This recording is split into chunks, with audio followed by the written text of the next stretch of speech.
In this video, I'm going to share with you 5 very important things that you need to think about and really consider before filing a complaint with HR so that you can ensure that you are not making things worse for yourself. And we are about to get started right now. I am Raquel Toussaint, and I've been working in the HR field for over 10 years. And this channel is all about giving career advice and HR tips to help you better navigate the professional world and really make an impact. So I've been in the field for quite some time, and I know a thing or two about avoiding drastic mistakes when going to HR. I've seen it too often. An employee has an issue with their boss, they march straight to HR with what they think is a valid complaint, and then after the entire conversation and the investigation with HR, things manage to turn against them, the employee, and now they're on the chopping block. I know that you don't want that to be you, and I don't want that for you either. The thing is, most employees believe that HR is solely in existence at a company to protect the employee. Well, I have a secret for you. That's not true. Shh. The truth really is that HR's most important job is to protect the company. That includes managing situations that may potentially put the company at risk. So before you go to HR at work, let's talk about some things you need to consider and lay out ahead of time before heading there. Let me know in the comments below if you're currently in a situation now where you're trying to decide if you should go to HR or not. Make sure you're sticking around to the end also, because I'm going to give you a bonus tip on how to make the first contact with HR. So number 1, before you go to HR, you need to understand what options are available at your company. Are you at a small organization where there's only one HR person in the department, or are you at a medium to large size company where there's a team? If there's an HR team, you need to figure out who specifically handles HR complaints and investigations, because not everyone on the HR team does the same thing.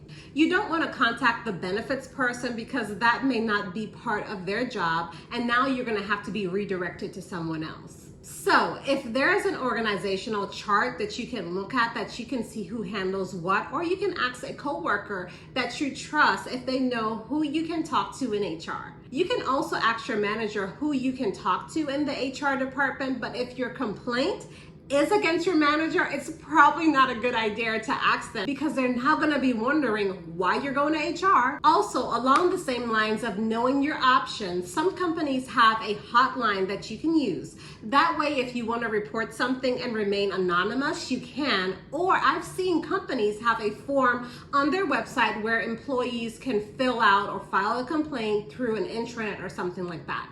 Keep in mind, if these options are available, it's really hard for someone to help and fix the problem for you in HR if you want to remain completely anonymous. Before I get into my second tip, if you are liking this information so far, don't forget to give this video a thumbs up. And if you're not subscribed, go ahead and click that subscribe button below so that you don't miss any of my videos. My second tip is to ask a coworker you trust what their experience has been when going to HR. Trust me, if you need to go to HR for something, that means that others had as well at some point. If you work with someone who has dealt with HR, the HR person, ask them how was their experience without letting them know all your business and why you're going to HR. Just ask them how they contacted HR, who is the best person to speak to, did they feel heard, did they feel like their situation got better or not? Did the HR person give them good advice? All these questions you can ask a coworker, again, a coworker that you can trust. Many times a coworker can actually give you good advice, but you also have to remember that everyone's situation is different. So that person that you're asking may have gone to HR for something that they were completely in the wrong for. And that is why they did not have a good experience. You will just really have to use your instincts when asking others about their experience on going to HR. My third tip is to really ask yourself if you're at the point where going to HR HR is the right next step. If you are having a disagreement with your manager or a disagreement with a coworker, have you really tried to work it out with that person first? Or have you taken it up the management chain first? For example, if your complaint is on your manager, have you explored talking to their manager first before deciding to go to HR? Let me give you a little inside tip. When you go to HR to complain on your manager, many times in order for HR to really investigate, we're going to have to ask your manager's boss about their behavior. We do this because we need to understand if they are aware. Has there been any complaints similar to this? And if so, are they working on a performance plan already with your manager? Usually, if you have had a conversation with that person, your manager's manager, they will have a heads up and appreciate the opportunity to look into your issue before it's escalated to HR. Again, you really have to take caution when using this approach. It really depends on what the complaint is and your past experience when dealing with your manager's manager. If you absolutely don't feel comfortable with this, then yes, go to HR. But if you can show that you've attempted to remedy the situation yourself, HR will have a lot of respect for your maturity and professionalism, and they will know that you had no other choice but to come to them for support. So after you've decided that going to HR is the right next step, my fourth tip is to take the time to document the situation, because guess what?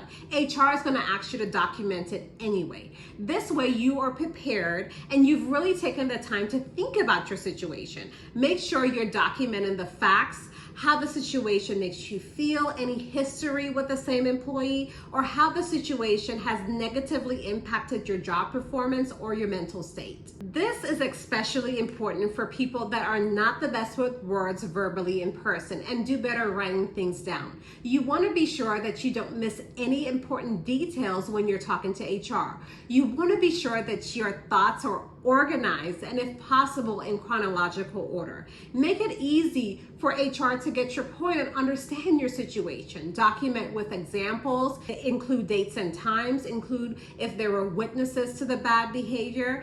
Then after you've documented everything, don't send the document right away to HR. Take that document with you so that you can reference it during your conversation to be sure that you're not missing any points when actually talking to HR. After the meeting, you can then email your complaint to HR. My fifth tip is to listen to cues and the overall vibe when you're talking to HR. Okay, so there are a couple cues that you really need to pay attention for to help you determine if you really can trust the HR person. So does the HR person let you know if they will keep things confidential? Do they tell you straight if there are certain things that they cannot keep confidential? Do they seem like they're an advocate for fair treatment of employees? Other things to keep an eye on. Does the HR person demonstrate kindness and compassion? Are they a good listener, or do they keep cutting you off when you're talking? Does HR have the power and the history of using that power to help employees? If all these things are true, then there's a very strong possibility that you can trust the HR person. If not, then there are other options that you can take before deciding to leave a job that you really love. Make sure you're subscribed to this channel so that you don't miss my next video on what to do if HR cannot be trusted. So, for my bonus tip, when you're scheduling time with HR, never just walk up to their office or call them impromptu unless it's really necessary. Schedule time at least a day in advance. This will show maturity, respect, and professionalism. It also gives them some time to pull your file and prepare for the conversation with you. The more prepared they are, the more better the conversation will go with them. So just send them a calendar invite. But again, if you really have to go right away because the behavior is so egregious, then just walk on up to HR and let them know what you're going through. I'm not here to tell you that all HR people don't care about employees. That is absolutely not the case. At the end of the day, like me, most HR people are just really good human beings in general.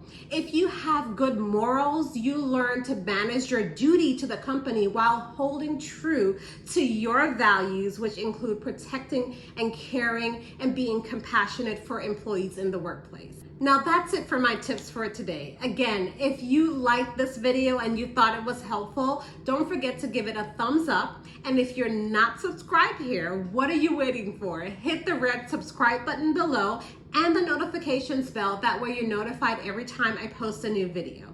I will see you guys in the next one. Thanks for watching and have an awesome day. Bye.